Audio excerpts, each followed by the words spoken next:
The next VLGA-LGIU Global Executive Live panel is on Tuesday the 22nd of July, exploring the topic of building the local economy. It will be held online from 5:30pm to 7pm, with panellists including Dr. Angela Jackson from the Australian Productivity Commission, David Marlowe, Chief Executive of Third Life Economics, and Merrin Tinkler, Manager Economy and Culture at Mount Alexander Shire Council. They'll explore the role of local government in economic growth, ways to ensure local economic planning remains resilient to economic changes, and what the shared challenges and opportunities are for local economic performance. Global panels are free for VLGA members and alumni and $60 for non-members. Visit the VLGA website to register now.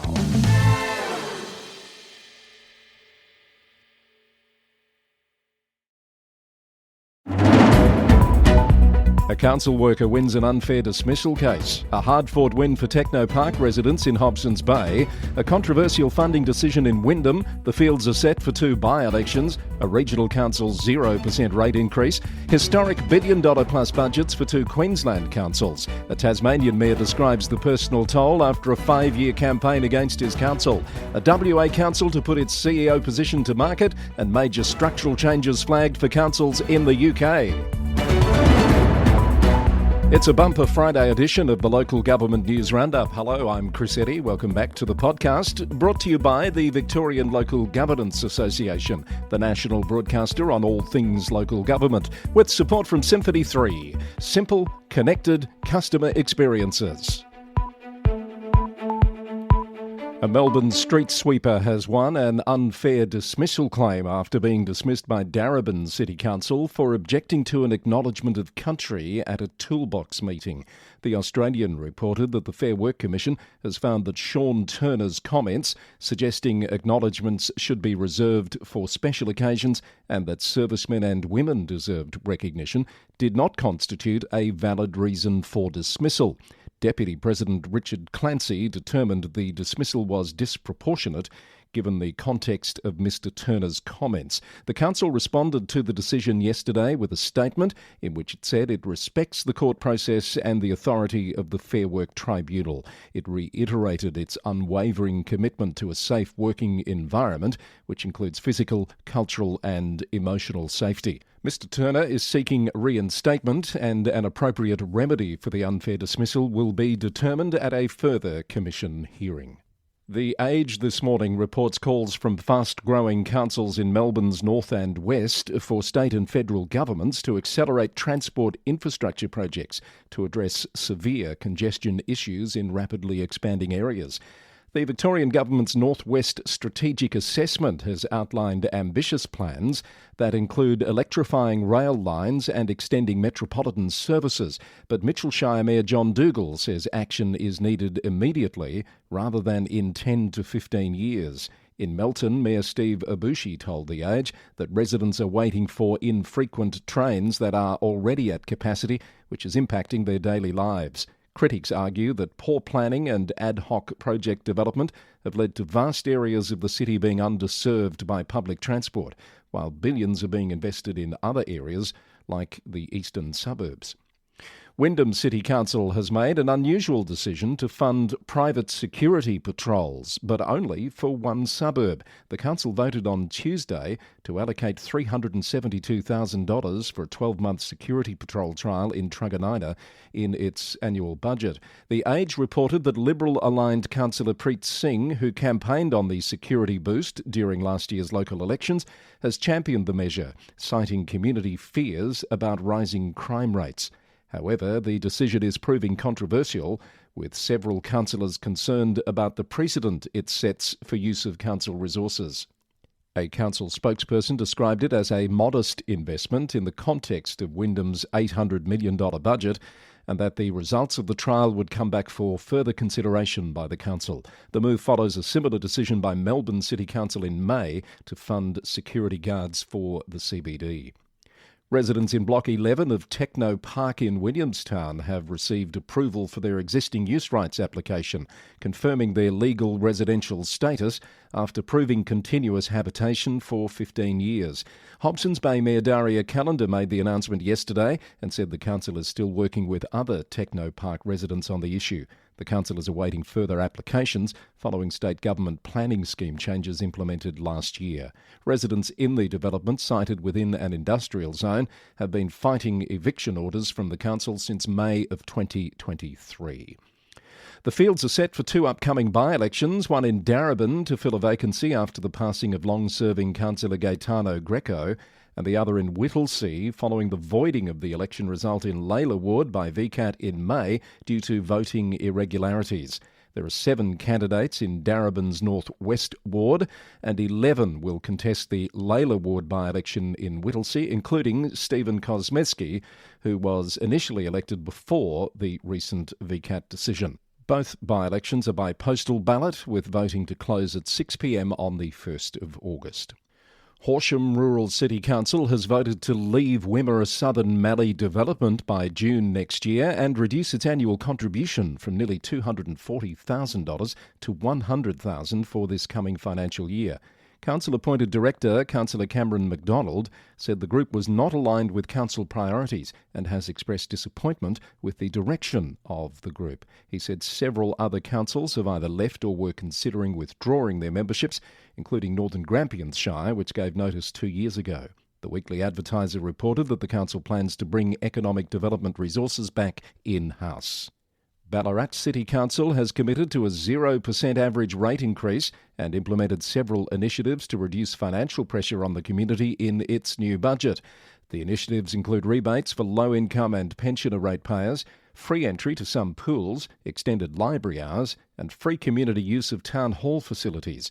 While there will be a $3.9 million revenue reduction, Mayor Tracy Hargraves said the council has identified $5.2 million in operational savings to maintain service levels while providing financial relief to residents. Baw Baw Shire Council has successfully prosecuted a 31-year-old man on 11 charges after his dogs, including one previously declared menacing, attacked and severely injured a neighbour's pet dog. The case resulted in a conviction, $1,900 in fines and veterinary cost reimbursements. Mayor Danny Goss said the outcome sends a clear message to all dog owners and highlights the serious consequences when they fail to take responsibility for their animals. And Mansfield Shire Mayor Steve Raby has questioned the state government's commitment to rural areas, saying his shire has been left out of the state budget. Councillor Raby told the most recent council meeting that a host of initiatives announced in the budget were extremely metro-centric, highlighting that free public transport for kids is of little benefit in a shire with barely any public transport.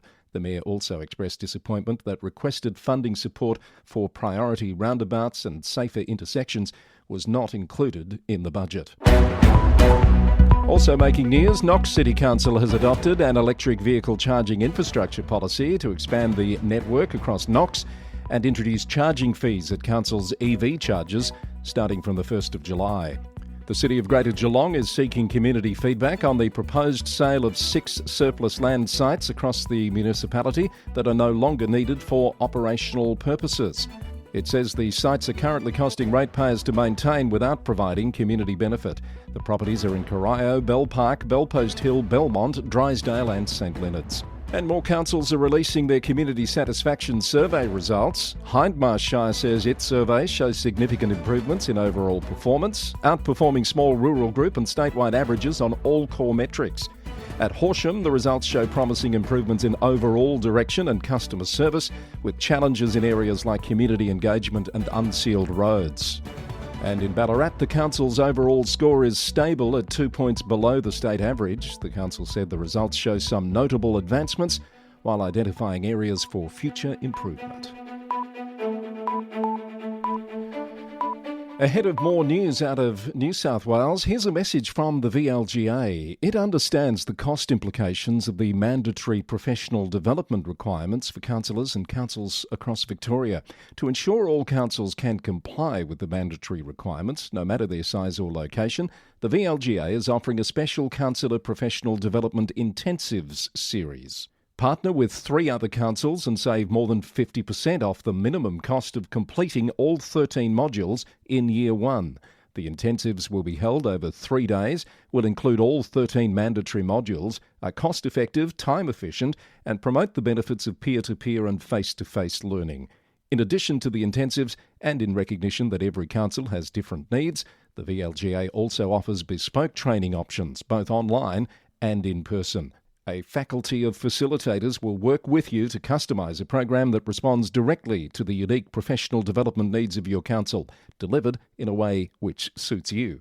The VLGA is currently the only peak body offering a complete program of CPD modules that align directly with the Victorian Government mandatory requirements. To find out more, visit the website or email vlga@vlga.org.au. Time for our New South Wales report, and a 68-year-old Tamworth man has appeared in court, charged with intimidating Tamworth Regional Council's General Manager Paul Bennett over a 17-year period.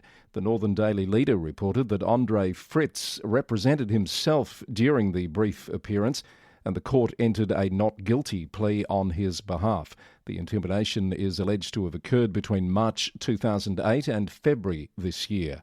The case has been adjourned until August, while police compile evidence and an interim apprehended violence order remains in place to protect Mr Bennett.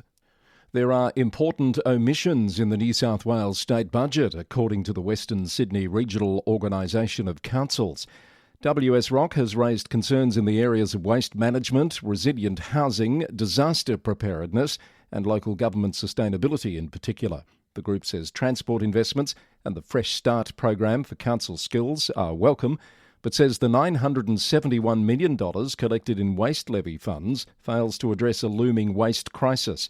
The organisation also said a push to improve housing affordability must consider ongoing costs beyond purchase price.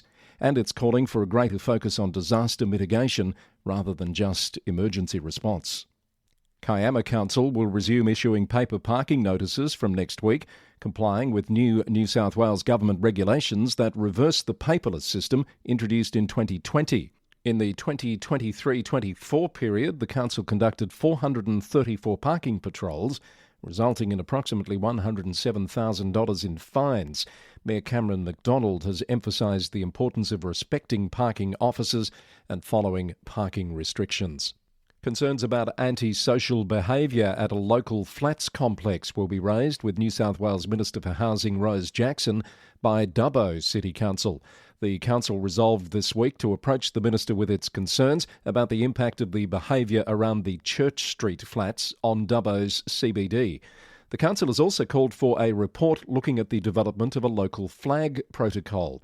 The issue was raised out of concerns from Councillor Jen Cowley, OAM, that a formal local protocol does not exist for flying flags at half-mast to honour the death of residents who've made a significant contribution to the community. Councillor Graham Shepherd has been unanimously elected as Bellingen Shire Council's new Deputy Mayor, replacing former Deputy Mayor Ellie Tree, who recently stepped down. A lifelong Dorrigo resident with deep community connections, Councillor Shepherd brings local knowledge and hands-on experience to the role, where he aims to serve as an accessible conduit between the community and council.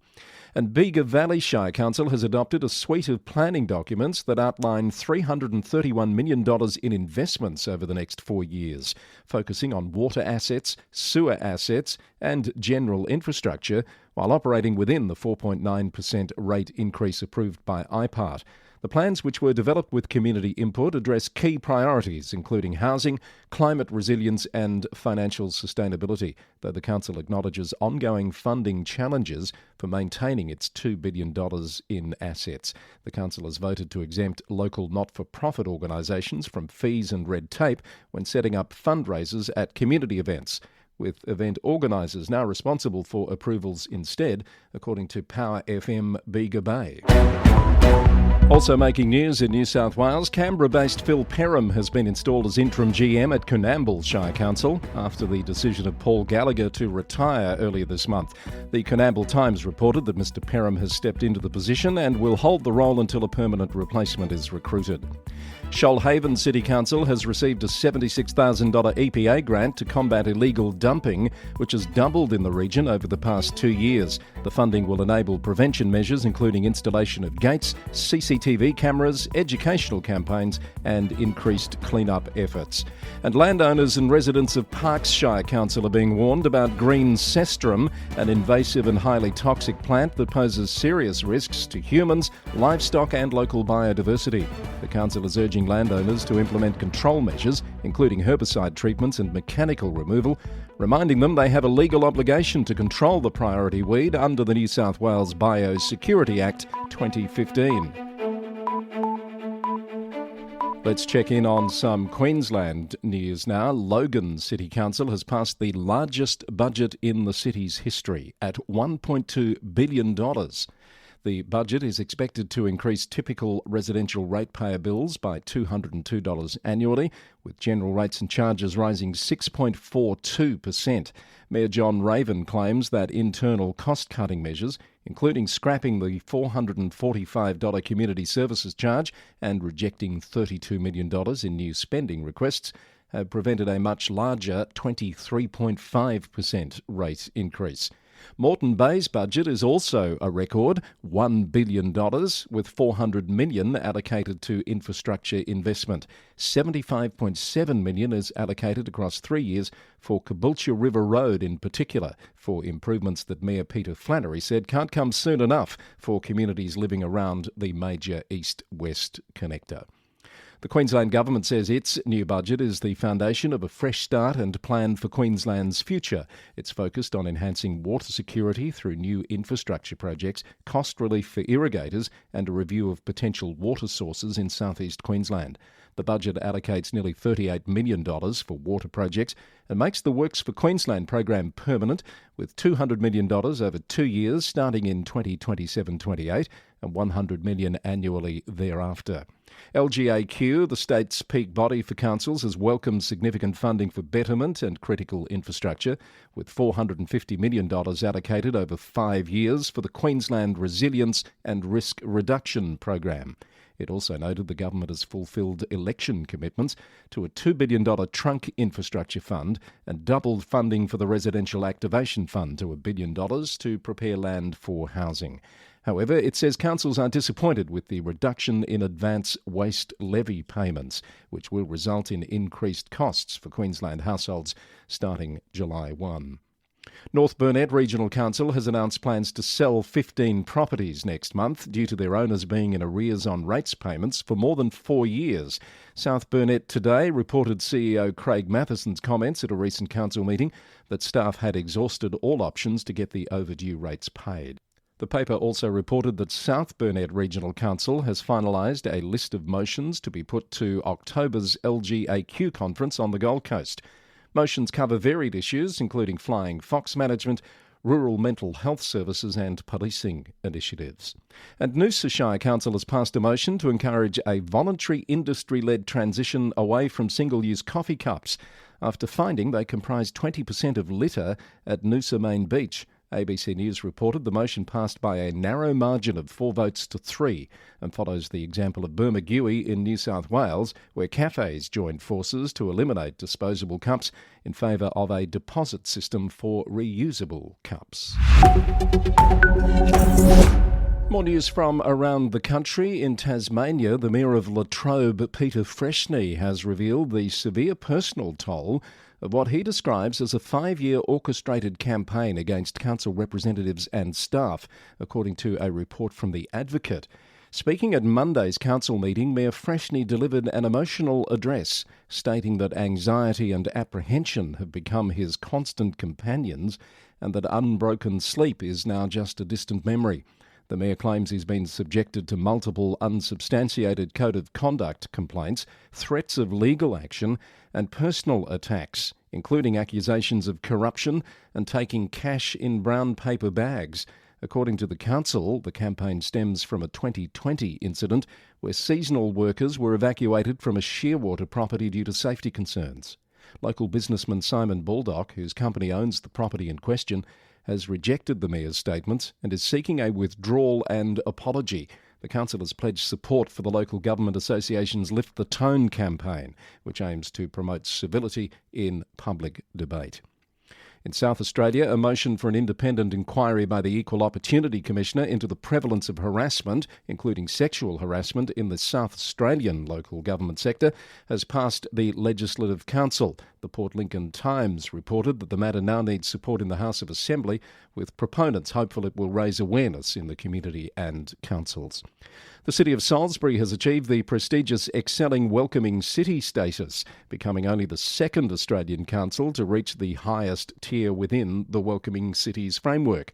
The recognition highlights the city's exceptional commitment to fostering inclusion across leadership, social and cultural integration, economic development and community spaces, building upon their previous 2021 accreditation as an intercultural city by the Council of Europe.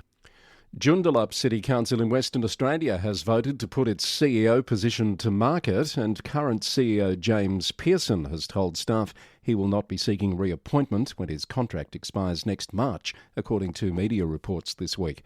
The renewal of Mr Pearson's contract of employment was listed as a confidential matter on this week's council meeting agenda.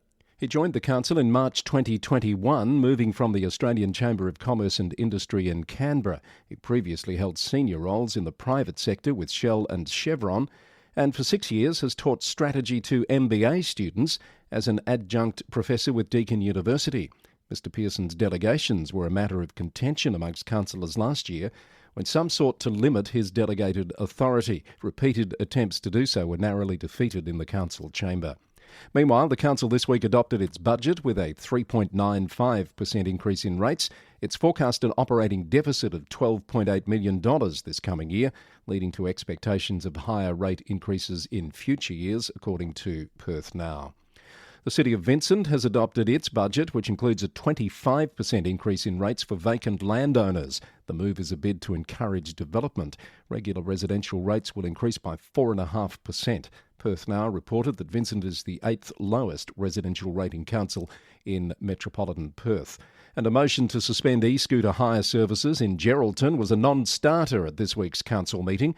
Councillor Aaron Horsman had sought to have Beam's approval to operate electric scooters in the city immediately removed, and an inquiry commenced into accidents, injuries and near misses recorded by the health system. The motion failed to attract a seconder and therefore lapsed. It follows decisions by Perth and Vincent councils to suspend the services after the recent death of a pedestrian in Perth, while others like Stirling and Busselton have decided to maintain the hire schemes for now. Let's wrap up the week with some news from beyond our shores. Firstly, from the UK today, the government is planning to abolish the committee system in local councils, requiring them to transition to a leader and cabinet model, and it will ban the creation of nearly directed elected council mayors. The Local Government Chronicle reported that the decision will impact an upcoming referendum in Plymouth, where residents are set to vote on adopting a mayoral governance model. Even if approved, the council may be forced to continue with the leader and cabinet structure. The Mayor for Plymouth campaign says it will take the government to the High Court, saying the government's move is a betrayal of democracy. Local Government Minister Jim McMahon said the standardisation will provide clarity on responsibility, improve decision-making efficiency and avoid confusion with regional mayors for strategic authorities. The Local Government Chronicle has also released the results of a new survey that confirms online abuse and public disrespect are the primary deterrents for councillor recruitment in the UK. 52% of respondents expressed high concern about the impact of online abuse on candidacy decisions. The survey also shows that demographics in council chambers poorly reflect local populations, with age disparity being most concerning, as the average councillor is 60 years old. As the Birmingham bin strike drags on, there are accusations that the Unite Union has targeted a school attended by the children of the councillor in charge of waste services. The union has strongly denied the accusation to the BBC, saying it's a coincidence. The ongoing strike has entered its 15th week, with conciliatory talks failing to reach an agreement despite involvement from an arbitration service. Newcastle City Council has referred an investigation into potential fraud within its Transport Department to Northumbria Police after discovering financial irregularities that are believed to involve overclaiming by an unconfirmed number of employees. The Local Democracy Reporting Service said the council has had to bring in external staff to assist with running the affected section of its Transport Department while the investigation continues. Glasgow City Council experienced a cyber attack last Thursday that may have resulted in the theft of customer data, causing various online services to be unavailable while servers are offline. BBC News reported that the incident is under investigation by multiple authorities, including Police Scotland and the National Cyber Security Centre, while the council advises caution with communications and has apologised for the anxiety and inconvenience caused. Let's go to South Africa. Johannesburg Mayor Dada Marero has survived a no-confidence motion, according to the Business Tech News site, with 144 votes against, 75 in favour but 43 abstentions.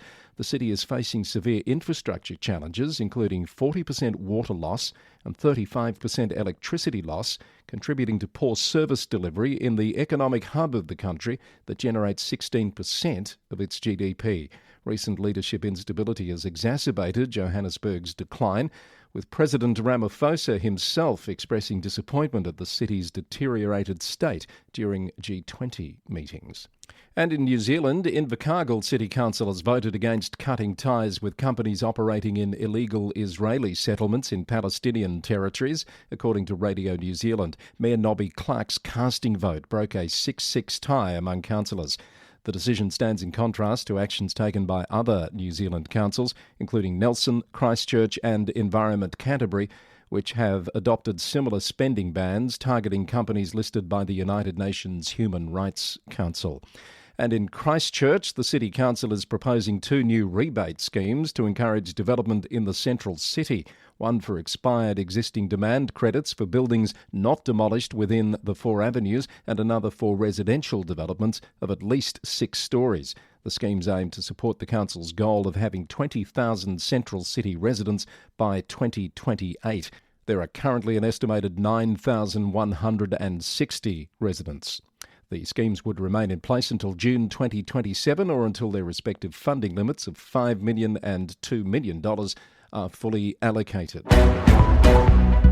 And now you're up to date with the latest from the Local Government News Roundup, edition number 469, recorded on the morning of Friday the 27th of June 2025. If you have comments or feedback, you can email us at lgweeklynews@gmail.com or use the send a text button in your podcast player.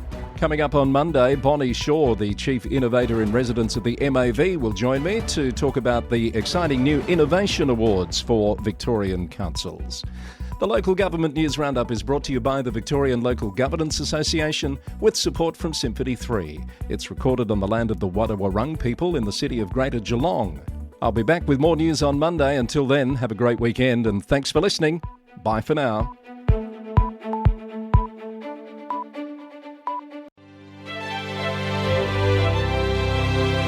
Local government teams shouldn't have to waste time on manual data entry into outdated systems. With Symphony 3 Smart Glue, you don't have to. You can automate repetitive tasks, eliminate double handling, and connect legacy systems with ease. Smart Glue helps councils streamline operations, reduce errors, and deliver better services without replacing your existing systems. It's time to build smarter, more connected local governments. Learn more at www.symphony3.com. Symphony 3, supporters of the Local Government News Roundup.